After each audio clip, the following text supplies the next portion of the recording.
তার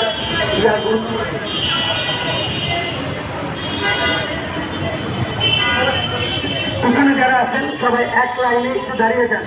পিছনে যারা আছেন এটা মানববন্ধন, সুতরাং সবাই এক কাতারে মানববন্ধন তৈরি করুন। সবার দৃষ্টি আকর্ষণ করতেছি, পিছনে যারা আছেন সবাই এক কাতারে মানববন্ধন আকারে দাঁড়িয়ে যান। সুপ্রিয় উপস্থিতি, ইকবাল ভাইকে ধন্যবাদ তার সংক্ষিপ্ত আলোচনা নিয়ে আসার জন্য। এখন আপনাদের বক্তব্য নিয়ে আসছেন কামরাঙ্গীচর থানার সিনিয়র যুগ্ম সমন্বয়কারী জনাব সাদ্দাম হোসেন ভাই। সাদ্দাম হোসেন ভাই, ধন্যবাদ। আজকে ঢাকা মহানগর দক্ষিণ থেকে নাগরিক নিরাপত্তা ও নিরাপদ পানির কাজে আমাদের আজকে অধিকার আমরা ওদের পানি ব্যবহার করে থাকি। ঢাকা মহানগরে যারা বসবাস করে বিভিন্ন জায়গায় দেখা যায়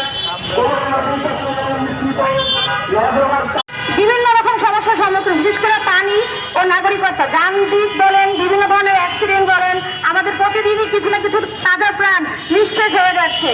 আর পানির অপর নাম জীবন, পানি ছাড়া কি চলা যায়? এটা কখনোই সম্ভব না। তা আমরা দৃষ্টি আকর্ষণ করতে চাই এবং বলতে চাই তাড়াতাড়ি সরকারকে যে আপনারা যে বা যারাই এই